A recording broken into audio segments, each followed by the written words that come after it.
வாசிப்பு இயக்க புத்தகத்தில் உள்ள குட்டி சுண்டலி கதையை இன்றைக்கி நாம் பார்க்க போகிறோம். ஒரு ஊரில் சுண்டலிகள் வாழ்ந்து வந்துச்சு. அம்மா சுண்டலி, ஒரு குட்டி சுண்டலி.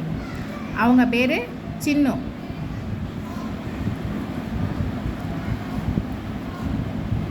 சின்னு சின்னு இங்கே வாயம்மா, கொஞ்சம் வந்து எனக்கு உதவி பண்ணு. பண்ண மாட்டேங்கம்மா. உதவியும் பண்ண மாட்டேங்கிற. சரி படி, உட்காந்து புத்தகத்தை எடுத்து படி. படிக்க முடியாதுமா. ஏன் இப்படி எது சொன்னாலும் நீ கேட்க மாட்டேங்கிற? உன்னை நான் எப்படி சரி பண்ண போகிறேன்னு எனக்கு தெரியலை. என்ன தான் பண்ண போகிறேன்னு தெரியலை. சரி, டைம் ஆயிட்டு, வந்து சாப்பிடு. போங்கம்மா, நான் சாப்பிட மாட்டேன் என்று சொல்லிக்கொண்டே குட்டி சுண்டலி வீட்டை விட்டு ஓடியது. வழியில் ஒரு சிங்கத்தை பார்த்தது. ஐயோ, சிங்கம் வந்துச்சு, என்ன பண்ணுறது இப்போ? போ. அதன் பிறகு ஒரு பாம்பு சீறி வந்தது. ஐயோ, பாம்பு வந்துட்டே. சூ சூ சூ சூ.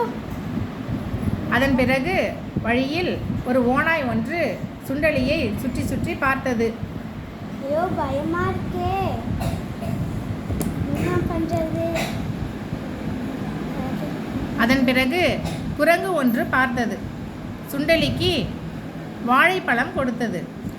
நன்றி குரங்கண்ணா, நீங்கள் மட்டும்தான் எனக்கு உதவி செஞ்சுக்கிறீங்க. எப்பாடா இவங்களை தான் தாண்டி வர்றதுக்கு போதுன்னு ஆயிட்டு. நம்ம வீட்டை விட்டு வெளியே வந்துக்க கூடாது, அம்மா விட்டு. ஐயோ. அதன் பிறகு சின்னுவை தேடிக்கொண்டு அவங்க அம்மா வராங்க. சின்னு சின்னு எங்கே இருக்க? இது அம்மா குரலா தெரியுதே. அம்மா, இன்னும் உங்களை விட்டு எங்கேயுமே போக மாட்டேன். நீங்கள் சொல்கிறதா நான் கேட்பேன். உங்களுக்கு உதவி தான் செய்வேன். நான் நல்லா படிப்பேங்கம்மா. அப்படியா? ரொம்ப சந்தோஷம்.